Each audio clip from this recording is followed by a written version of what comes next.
got just what you need right here at Femi Wash Media. Call it the Midas Touch, and you wouldn't be wrong. Let us record, produce, mix, and master your audio like nobody does. Reach us on our contact today for the best quality job.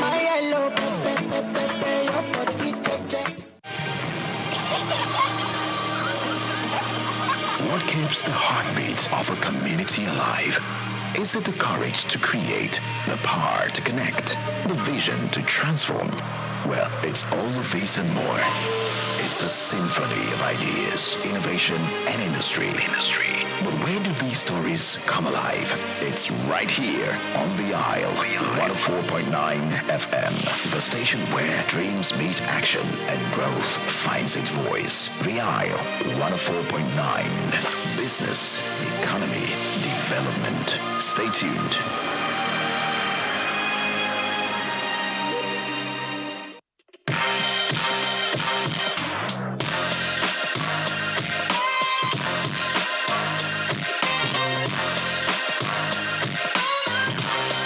The unexpected rise of Ankara fabric in West Africa has transformed it from merely an industry into a vital part of culture, identity, and art, woven into everyday life.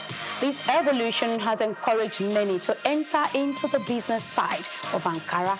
Today, the fabric is not only worn, but also used in interior decorations and artworks, making it a significant item in our changing world.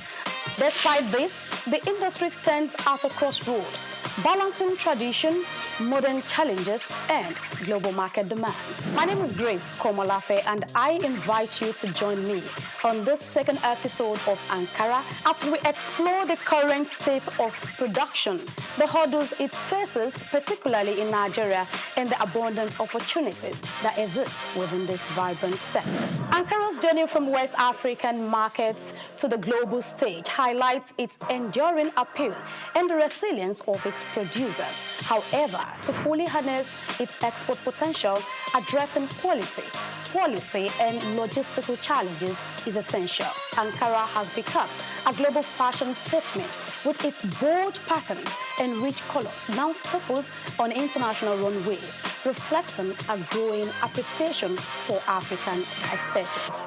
Nigeria and Ghana have long anchored Ankara production, keeping alive an industry with deep cultural significance.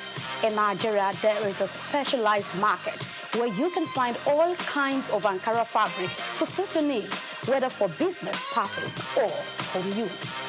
Are you aware that Oshodi Market in Lagos is the major Ankara market in the country?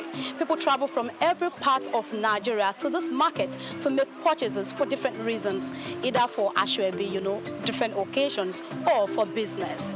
In this market, you would find importers, you would find wholesalers, and again, you would find retailers. Are you thinking of going into Ankara business? In this report, we have more information to share with you.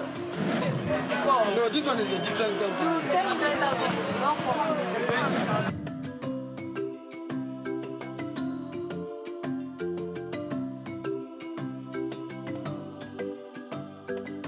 Despite Nigeria's rich resources, skilled workforce, and a large domestic market eager for Ankara fabric, the country has struggled to capitalize on this potential. In the face of rising imports and global competition, the Ankara industry is looking inward towards alternatives that preserve cultural heritage while empowering local economies.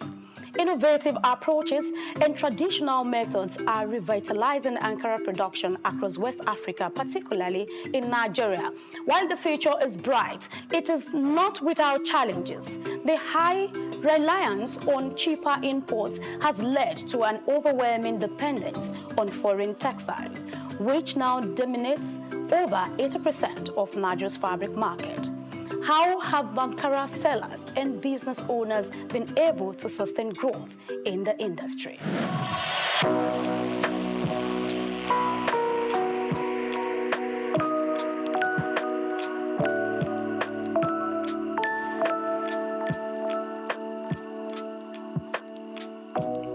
What kind of Ankara do you sell, big or small? We sell big, small, and medium range. Great. I think this is the first person I'm meeting that sells 3 categories of Ankara. I've met people that does medium and small. I've met someone that does just the small. So good to know that you are doing 3 categories, big, medium, and small. So why did you decide to go into a full-blown Ankara business? Because any customer can walk in now and request for small one. I will attend to the person. If you want medium, I have. If you want big one, I have. You don't want to lose anybody. I don't want to lose anybody. You like money. I'm a people man now. I suppose like money very well. When someone is alive, where you going to be saying. So for now, things are so high. When I'm still in this business to my master, that time it was 700 or 600 like that. So things started increasing every day. So that is the problem we have. The customers are complaining. The this are complaining. Both people that are coming from far journey saying that after this, there's no much gain on it again. So that's the challenge we have. Long before Ankara became a global phenomenon, West African textiles were celebrated for their craftsmanship and cultural significance, with Nigeria being a key player. Today, Nigeria's textile industry has faced significant challenges over the past few decades, despite the country's rich potential in cotton production and a historical legacy of vibrant textile manufacturing. Once a leader in the sector with over 180 textile mills in the 1970s employing more than 1 million Nigerians, the industry has been in decline since the 1990s, grappling with issues such as smuggling, high production costs, outdated machinery, and inconsistent government policies. Instead of boosting the Nigerian textile industry, interest in importation continues to rise. With a renewed interest in textiles, including Ankara fabric, local production remains low. An influx of cheap imports surged over 100% to 365.5 billion naira in 2022, undermining the demand for locally produced textiles. As Nigeria strives to engage in the business, the high cost of importation negatively impacts their efforts. The situation is compounded by rising energy costs and a depreciation in currency, leading Nigerians to depend largely on imported Ankara to meet the demands of customers. Importation business now is a hell. It's very, very expensive. Just last month, the clearing of the goods was about 6 million naira. Overnight, it turned to 14 million. Should we stop selling Ankara? No. We have to go on, move. The price that we give customer, in 1 hour, it changed automatically. But because we are into the system, we know how to manage the price.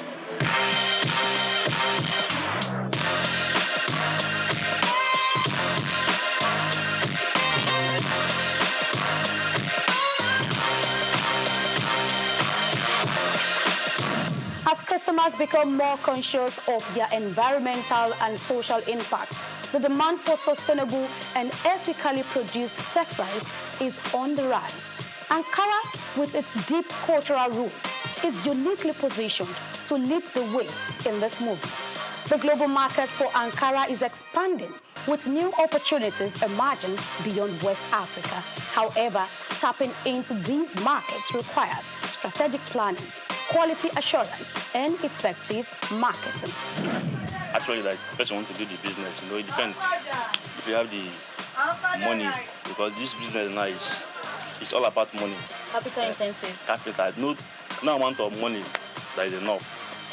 No amount of money. If you have 10 million, 20 million, 100 million, you can start up something, because when you check this one now, this nylon now, per one nylon now is almost 48,000 or 37,000. So when you now calculate 1 line, 2 line, 3 lines, so you can see that it's millions of money. So if you want to go into the business, if you have the cash or you have the power, it's a nice business, but you must have money to rotate the business.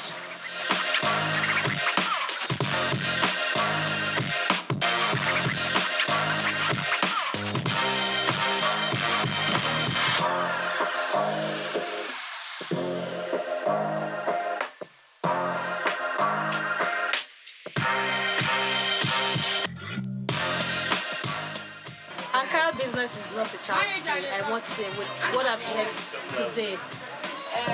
You want to go into Ankara business, of course you can start a very small scale.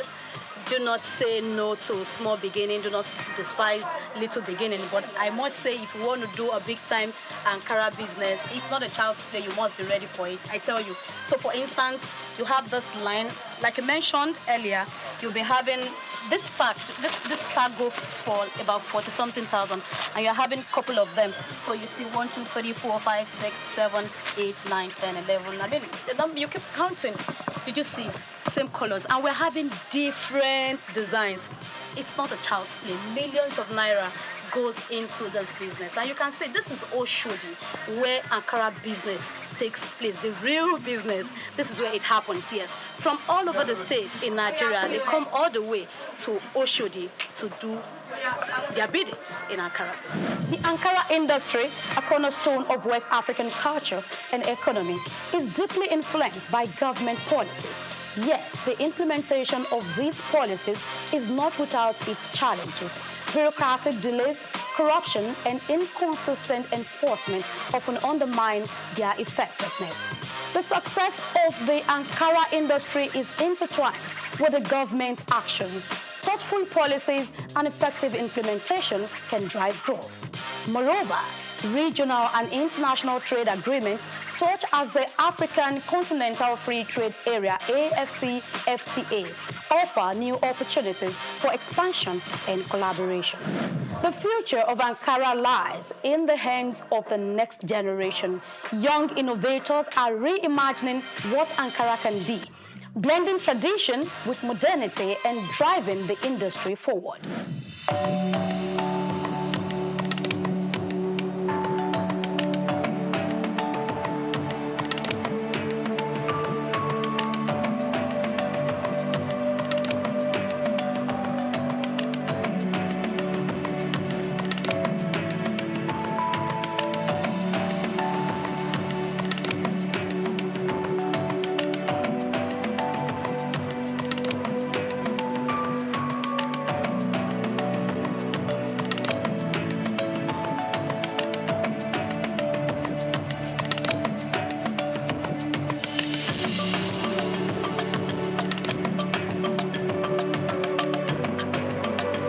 Ankara is more than just a fabric. It symbolizes African heritage, creativity, and resilience.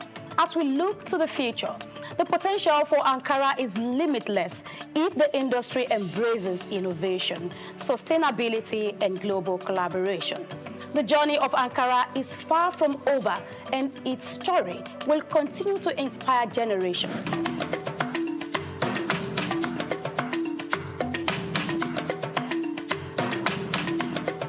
Conclude our journey through the vibrant world of Ankara, we turn our attention to the future.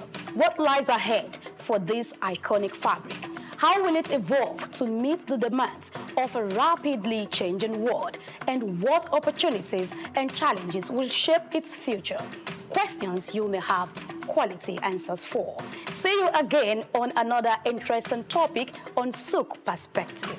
I am Grace Komolafe.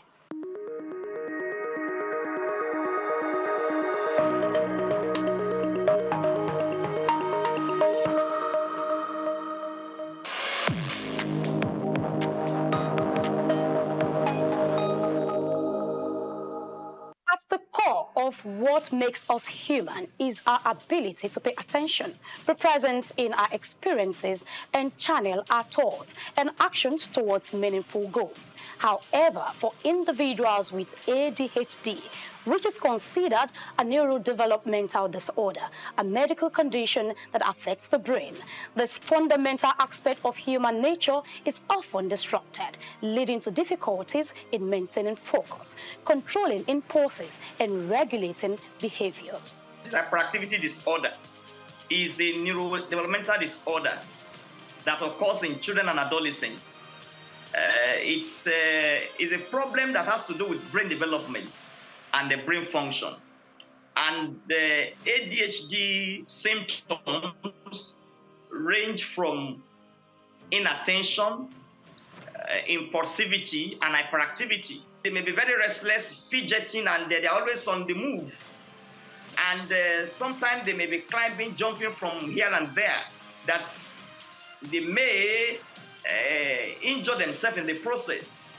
Attention Deficit Hyperactivity Disorder, ADHD, is one of the most common mental disorders diagnosed in children, though it can persist into adolescent and adulthood. The history dates back to 1798, when a Scottish doctor, Sir Alexander Crichton, observed that some individuals were easily distracted and unable to focus on their activities as others could. He noted that these symptoms often began early in life, which is consistent with what we now recognize as ADHD. The disorder typically manifests between the ages of 3 and 6, with symptoms such as difficulty in focusing, excessive movement inappropriate to the setting, and impulsive actions occurring without forethought. This ailment affects people of all ages, though most commonly diagnosed in children. The average age of onset is around 7 years, with symptoms significantly impacting various aspects of life. Approximately 5 to 10 of children worldwide are affected, with the highest prevalence rates observed in Africa at 8.5% and South America at 11.5%. Variations exist across different countries, with lower rates in Japan and Finland and higher rates in Jamaica and Thailand. In the United States, about 7% of children are diagnosed with this disorder, reflecting an average of prevalence globally. Differentiate between ADHD and other neurodevelopmental disorders. It starts with comprehensive assessment. And when I talk about assessment, I mean assessment by child psychiatrists, assessment by child psychologists, and other professionals in the mental health team. And of course, there are some basic symptoms that are very clear and obvious. The clinical presentation, when you see a child that is hyperactive, that is impulsive, that is inattentive, that itself can give you a clue that that child may be having ADHD symptoms. And again, you also take further history.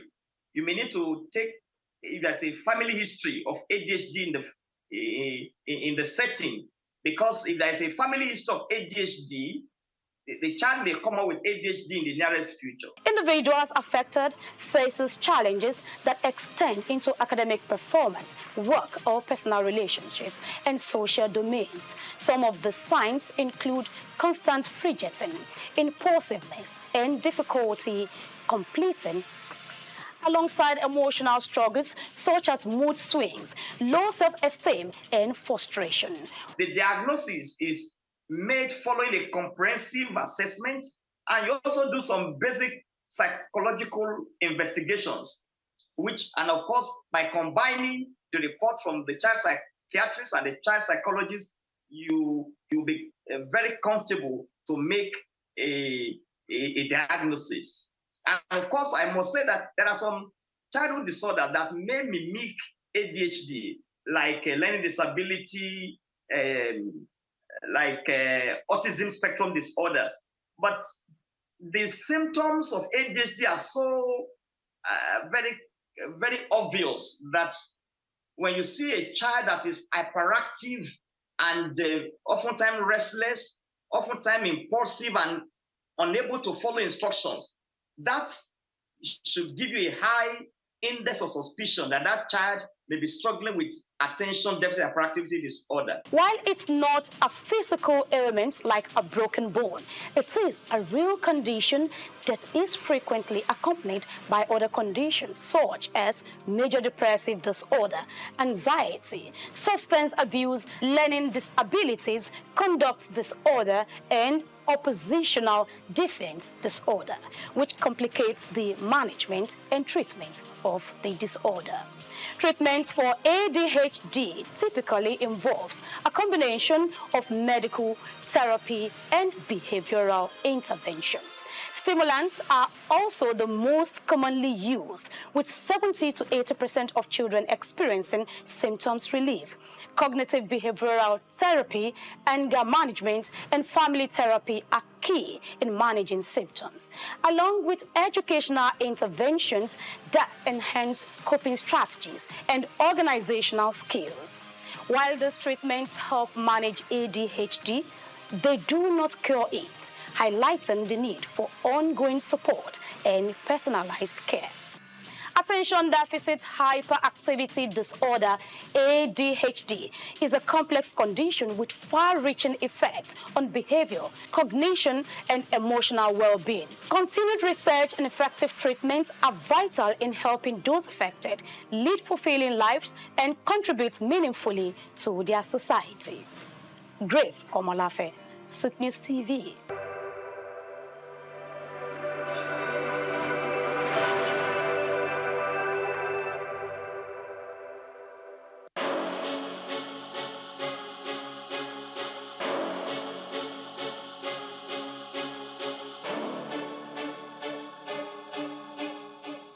Elon Musk is a visionary entrepreneur leading innovative ventures in technology, space exploration, electric vehicles, and renewable energy.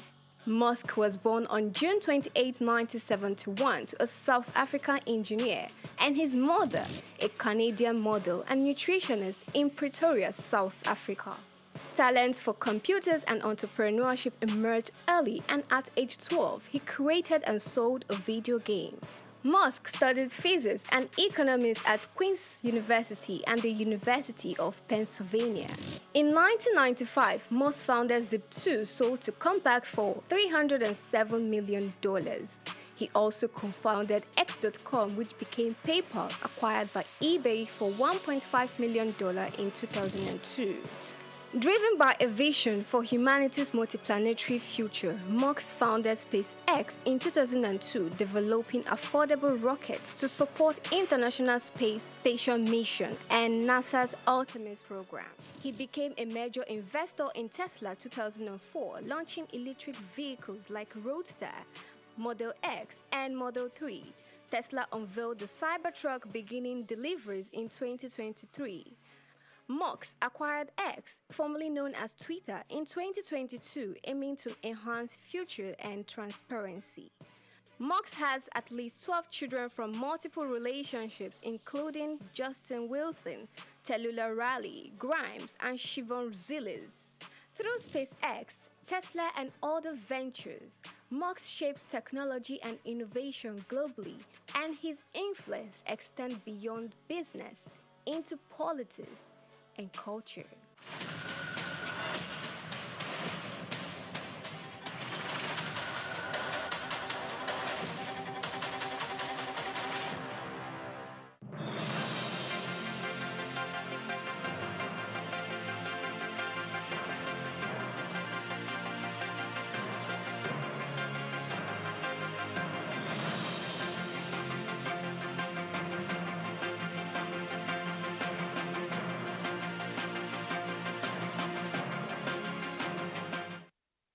All right, many thanks for joining us this morning on the front burners and Souq News TV. I'm Blessing AHA. We've come far in this week. Today's Thursday. How's the week been for you so far? Well, we just want to check in and you to know how you're doing. To help make it better for you, we'll bring you information that will ensure that you're well informed to make decisions regarding investments. And if you're looking for an investment destination, you should know Nigeria is one with lots of opportunities. Straight ahead, let me introduce to you my co-hosts on the show, Dr. Dausa Usamanze, and of course, Priye Krumale. Good morning, gentlemen. Good morning, Blessing. Good morning, Priye. Good Nigeria viewers out there. All right, it's a great day. You, Blessing. Doc, good morning once again. Good Nigeria. Good Nigeria. Nigeria. Oh yes, one Nigeria. I said the weather looks like it's going to be fair today. It's cold this morning, and so it's a great way to start the day not feeling like, oh, it's going to be very much heated today. But that doesn't mean the show will not be heated. That's why it's called Front Burners. We burn issues right here on the show. Straight on to one of the issues will be burning this morning. President Bola Tinubu has claimed that economic reforms his administration undertook when he assumed office on May 29, 2023 has helped to keep the exchange rate of the naira to the dollar stable at the foreign exchange market. He was speaking on Monday when he inaugurated the planning committee for the National Youth Conference at the State House in Abuja. And the president expressed confidence that some professionals who left Nigeria due to economic crisis would begin to return as a result of improvement in the country's economy. We're seeing that happen in the health sector. Some professionals that left the country to practice elsewhere, it seems more like the health sector in Nigeria is beginning to open up for medical tourism. Doc? Well, I think labor movement is something that is natural. People move from time to time.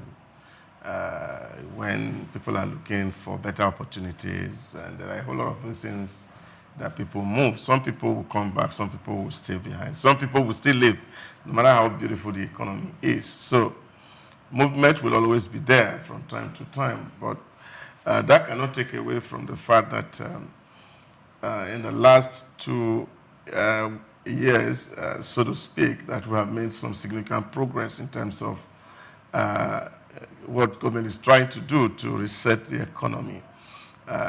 The last 1 year has been quite very, very eventful. We've seen that everybody is beginning to see some sign of stability in the economy.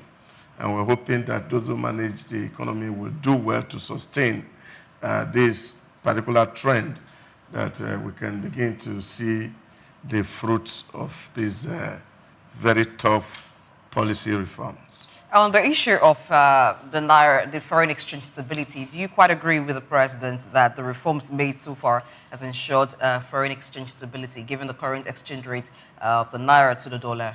Okay, for me, I will want to agree with the president just a little bit, give him the benefit of doubt, because there's a whole lot. Our expectations are like, on the rooftop, and what the president has currently achieved is way below down there. But I can give it to him that we are making some form of progress. However, in his conversation, he just mentioned the forex, and he mentioned other areas of the economy that his reforms have been touching.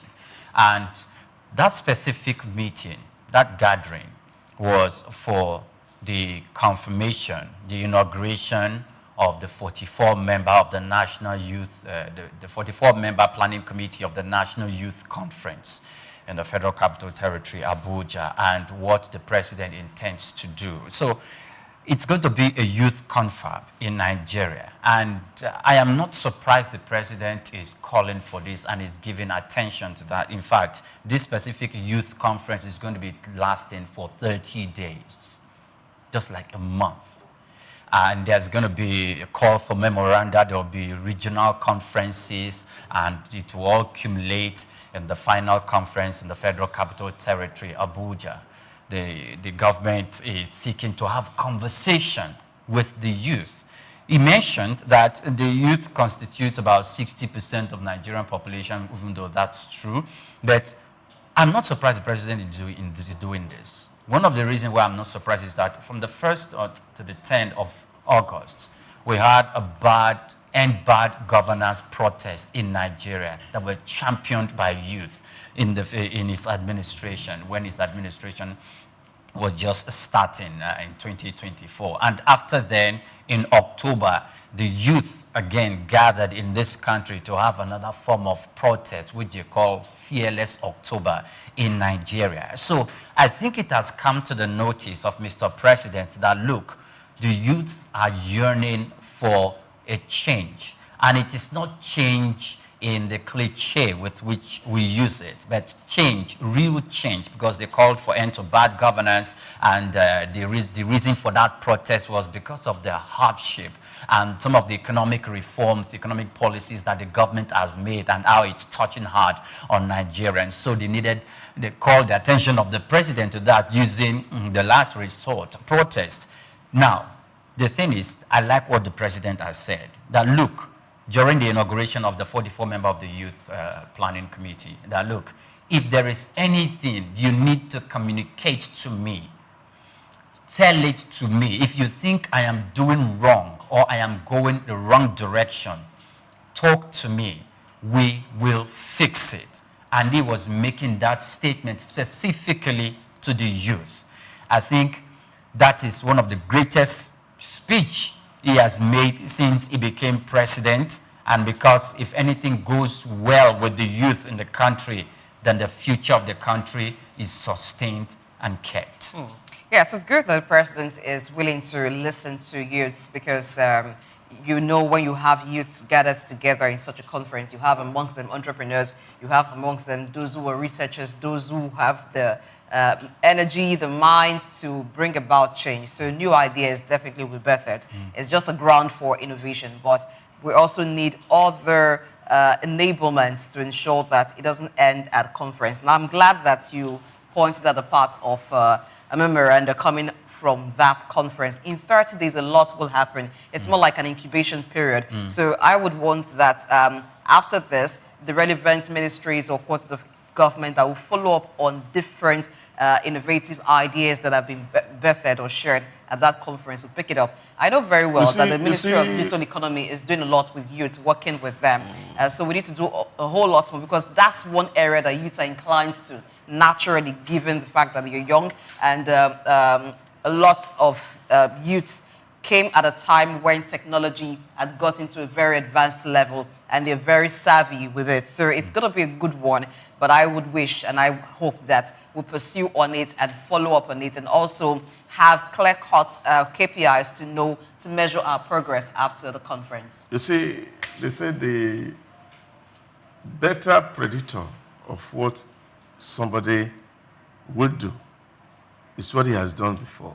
I don't want to completely agree that it's because there was End Bad Governance Conference that Mr. President is talking to the youth. Okay. That is not the reason why. If you know his antecedents, you understand that it's somebody who has always been around young people all through his days, whether it's from the 1993 challenge of the annulment of June 12 to his 1999 ambition and to sustaining governance in Lagos itself, even before going to Abuja. You will know that it's somebody who is always familiar in that terrain with looking for people who are creative and thinking with ideas. And wherever I can find them, he pulled them all together to see how to get results out of them.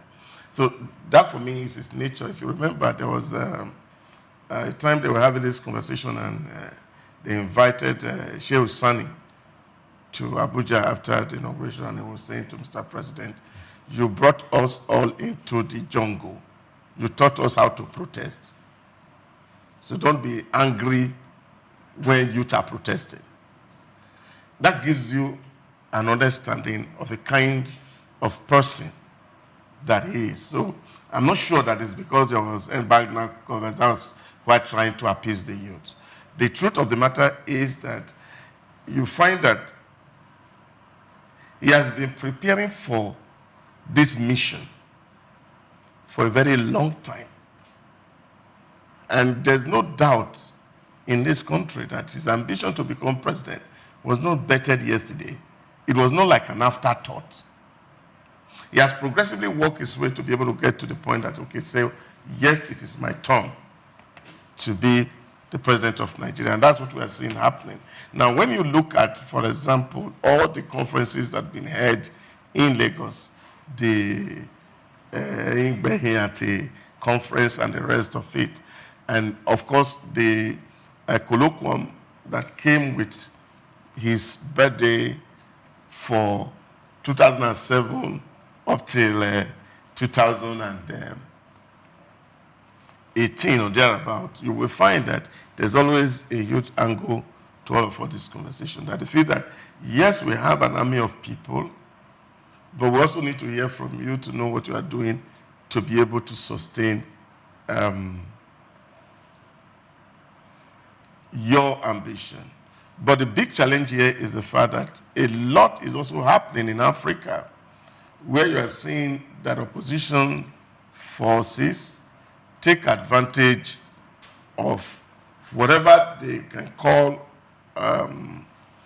challenge in the environment to drive a narrative. And so for me, that conversation will be ongoing, and everybody who needs to succeed will understand that you need this segment of people to know actually what they want to see, where they can feature in. I remember when he went to Okpebo's campaign in those states, he actually said, all these things that people are talking, Yahoo, Yahoo, Yahoo, no, they are not Yahoo, Yahoo. These are talent that need to be harnessed. How do we pull them together so that we can actually put resources in their hand and make them very useful, and Nigeria become the internet or computer headquarters globally? Now, these are things that are coming from him, from selected speeches. But fundamentally, it's the reform itself that people are talking about. And for the first time, we are touching this tax structure that we inherited from the colonial master. That a major work is being done on it for the first time. For the first time, we're also seeing that all the things that we have talked about, local government, which is also very foundational and fundamental to governance, they are being empowered to see how we can drive development from the grassroots. And all these things are targeting what governments are doing. Government is putting money in the Bank of Agriculture. Government is supporting the Bank of Industry to see how we can empower people. People who are 60 can't work now. The only people who can be productive are people who are young. So it is those you need to empower to actually see that you get that $1 trillion economy. So there's no investment you will do for people who are 40 years and above that can translate into that. It is those who are coming from the other that can actually build that $1 trillion economy. Well, I think if you had said that in Singapore, they would disagree with you that when you make that kind of investment in people who are 40 and above... Singapore is trying to see how to keep 40 and above relevant so that they don't die very young. But you know that... Doc, you know that there is the age shaming war ongoing. Let's not add fuel to that word. He had forgotten the adage that says life starts at 40. Okay, life begins at 40. Well, I don't join that deception myself. And because at 40, you know that your body is no longer the way it is. You can't play an Olympic. But you also want to get into sports now, Doc. You said it yesterday. You see, now I'm trying hard. Well, the point here is that it is very wise for any nation to focus on its youth population. You know, when they... Wisdom at its best. When they tell children, you're the leaders of tomorrow. So these youths, they were children at the time, so the youths are no longer children. They're now adults, and they can start to lead now. So during the administration of former President Buhari, we had the Not Too Young to Run bill, and that's... a lot of youth cannot take advantage of it because of certain issues within our political sector that still needs to be worked on to ensure that the youth are able to take the mantle of leadership quite early.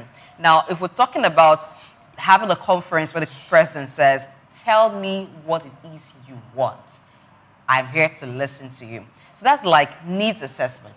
You want to know from them where they will need government intervention, where they will need government help. And this is what we say, that it is best you consult those who your intervention is targeted at, so that you're giving to them exactly what they need, and not government on their own, assuming this is what the youth would want, assuming this is what would help them, because they are in the field. They know what their counterparts are doing, and they know what skills they possess. So they are better able to direct you to say, okay, Mr. President, in this area, in this field, this is how we can come in. And then the president can also sell to them ideas in other sectors that perhaps they have not been interested in, to say, oh, you were young, but you can also do this. You can also get into this field. So it's more like, aside from a brainstorming session, it also looks like a mentoring session that is ongoing. And I really wish that we can make this continuous and also follow up on it, track the progress that is being made, so it will be really a worthwhile venture at the end of the day. I know a lot of youths are going to come out very much inspired. If you talk to them, even as the conference is ongoing, you see that they are ginger, they are fired up to want to make change. But I want that there should be plans to ensure that fire continues burning and doesn't die out 1 month, 2 months after the conference. Okay, so now one other direction that is still concerning the youth I would want to take our attention to is the NEL Fund, the Nigerian Education Loan Fund. Mr. Akintunde Soya, who is the chairman of that specific fund, said the government, about 280,000 students actually put in for this. And the government, sometimes some of the students will not be, the process is delayed because some of them falsified information and they gave wrong documents to be processed, so it was actually stuck. But I saw that they are making progress because the government recently paid school fees for about 20,000 students in federal institutions, even at federal universities and in state universities. So I want to just cast my mind back to when he was contesting and making his manifesto known for elections. I'm going to do this. You know the way Nigerian politicians say, I'm going to do this, I will do that, I will do this. See, Nigerians don't care what you are saying. Just do what you're saying you're going to do. And I remember vividly this thing about NEL Fund. So I'm going to give loans to students, and students will have to go to school and pay their school fees themselves. Vividly, he said it. I watched it. In fact, I even whiffed it over the wave of my hand. Like it's not going to happen. That only happens in the West. Materialize first. But it's taking shape. It's taking shape. And it is a good thing that it's taking shape. And if the government is reaching out and just recently just gave process 108 state universities for them to be part of those that students can apply for the loans, then I think it's a good job. Because no Nigerian youth, if this actually works out well, when we start talking about level of education in Nigeria, because it cuts across colleges of education, polytechnics, monotechnics, universities, state universities. So if we continue in that trajectory, I think we'll get to a point where we'll need to ask, maybe probably in the end of his first administration, or probably when he's done with government and gone, other subsequent administration should make sure that they uphold and sustain this policy. Because this policy, it's why we attach it to Mr. Bola Ahmed Tinubu. We should not look at it that, oh, it is. And when a new administration comes, so it should be a continuous thing, because it is going to do Nigeria a lot of good. And the time will come where we start looking at the data of people who have university education, or the educated populace in Nigeria. I believe we can attribute one of it to this policy. Yeah, but I think fundamentally what Mr. President had looked at, especially in the NEL Fund, beyond the assets, is also the fact that there has been a lot of contradictions, especially from the academic staff, that universities are not well funded. And the reason universities are not funded is because universities can't charge fees. And government is taking it as a social service, and government is not having so much fund, and so they cannot charge for the right fee for the university system. Now, what the NEL Fund is supposed to be filling is that gap of funding. But don't see that the fund is going to come from the 3% education tax that is going to be channeling into that bank. And some other money that are coming, government is trying to ramp up from all the other investment, and then they're going to put it in that place so that students can have access. But it's again, people taking an advantage. Because a friend of mine who was in university told me a story of some students who felt that it was, again, one of those things that we do in Nigeria, that once scheme comes, you just apply and take your money and eat. But the way it's designed is such that the money is not given in hand to the student. So they were expecting that they are going to collect the bulk money in hand. Their parents have paid their school fees, so they have applied and they want it in hand. But rather than paying the money into the hand to the student, what government is doing is actually paying the money direct to the school, the fee. Now, the upkeep is what is given to the student, which is 20,000 every month through the semester. So that helps you to stay on campus. But the tuition is not given to the student, it's paid straight to the university. Again, that helps a lot of people, because I also know in my days, people who had school fees and they had used it to play Bet Naija, and then it was Baba Ijebu, and then they couldn't really graduate because they had access to the money. But now these people have their money paid straight to the university, so the prospect of graduating or using school fees for phones. They bought phones with it. For Bet Naija may not be there, but I think it's a plus for the Nigerian student. Although people are also seeing how sustainable it will be in the longer run, it's another thing. But I, for one, just feel that where we should actually be happy on as a country, given the army of people we have, is vocational training, where people are given some unique and specific skill to drive the economy, not necessarily university education. But talking about sustainability, yes, I do hope that it becomes sustainable. You know, it's designed that the payback, the repayment of the loan will begin at NYSC.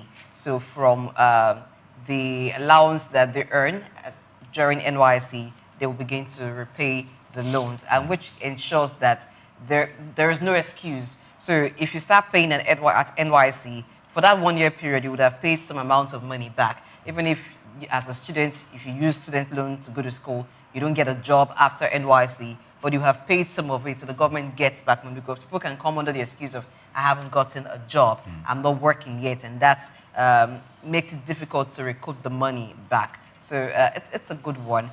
We, just like you, hoping that it gets sustained. You know, the bursary system was in place at the time. Some states still do that, pay bursary to indigenes of your state who are in certain institutions, but not all states comply with that anymore. It's like there's no money, so no more bursary education to students from the state government. But if that too continues, it also helps students, because, yes, when you're in school, there's a lot of money that is needed to keep you going. And that's why some students are in school, they still do jobs by the side, they do trade by the side to ensure that they're able to complement whatever their students. Okay, you regretted not doing business. I was busy in the press club writing articles. But look at where that brought you today. Look at where that brought you today. So look at that on the bright side. Let's move on now to a report about Lagos State. The Lagos State GDP, gross domestic product, has hit $259 billion based on purchasing power parity, placing it as the second largest economy on the continent and trailing only behind Cairo, the Egyptian capital. So, Lagos State being the second largest economy based on purchasing power parity, without even going further into the details of that report, I want to totally agree. Because somebody had asked me from another state, like, this money you could spend in Lagos, where are you getting it from?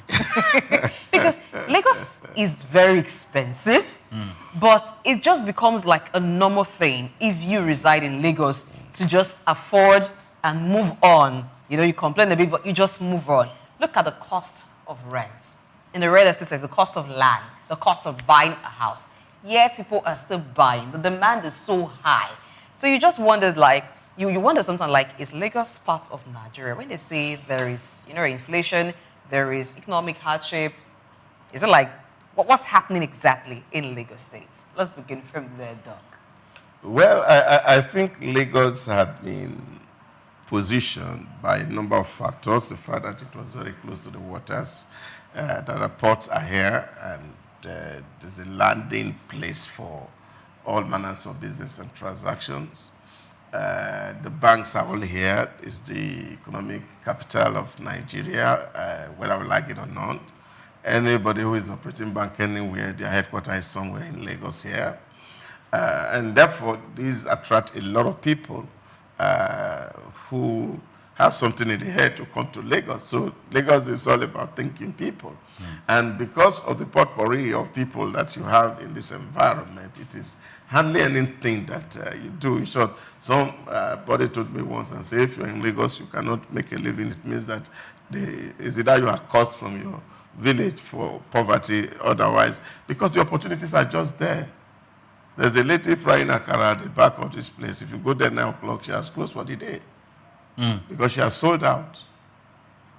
I see people who sell just puff with a crate. They put it in front of the school. They come 3 times in a day. Full bus is emptied.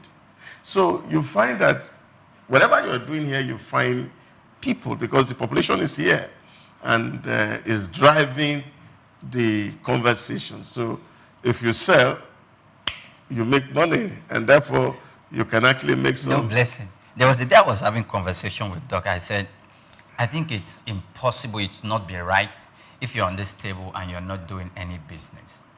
And I'm glad people can look at Doc with his 3-pin suit or 5-pin suit and say he sells Gary. And say he sells Gary. He's a wise man because that's a staple food that both the rich and the poor all go for. In fact, and they say, okay, he sells Gary. I say, wow, it looks, this is a new generation kind of Gary seller. And it looks, it looks very It's a corporate Gary seller. So, you are in Lagos. Please don't forget to place your order. So, when I got into Lagos, one of the things I was told is that anything sells. That anything, even if it is cow feces, it sells in Lagos. And the difference is clear. I think Lagos should change the motto from center of excellence to center of attraction, because that's the way it is. The government just say, let me just make an enabling environment. And while it's doing its little bit in that regards, you see people trooping in. Because of that, in fact, I remember vividly when Mr. Fashola came in, that Western Avenue, the straight road that they call Ikorodu Road, that stretches straight to Apapa, then to Maryland, straight to that road, when he fixed and expanded that road, you know, trailers were still lining straight from Apapa to Costain to Ojuelegba, Sulere.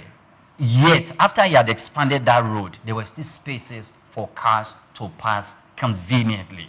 And I marveled at that because that's just one project that the government of Fashola did in Lagos, and its economic effect in terms of business and development was so humongous that as today, we still capitalize on that. So I would advise other states to take the same leave from that, even though Lagosians, in fact, it's like Lagosians, their expectations are very high.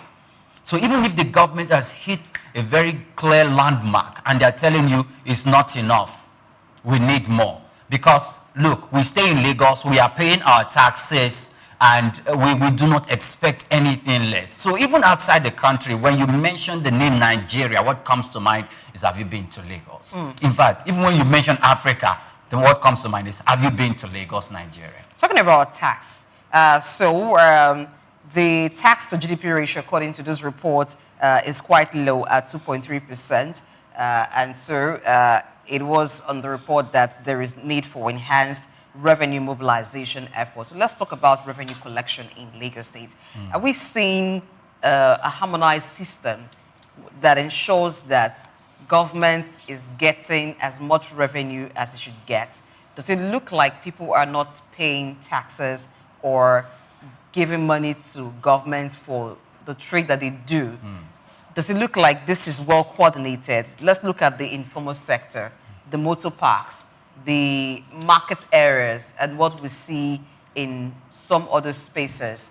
What do we think is lacking in those areas that perhaps is making the tax to GDP ratio of Lagos low? If it's corporate tax, I think that Lagos State has done well in that area in terms of how the LIRS runs. But for the informal sector, Doc, what improvement is needed there?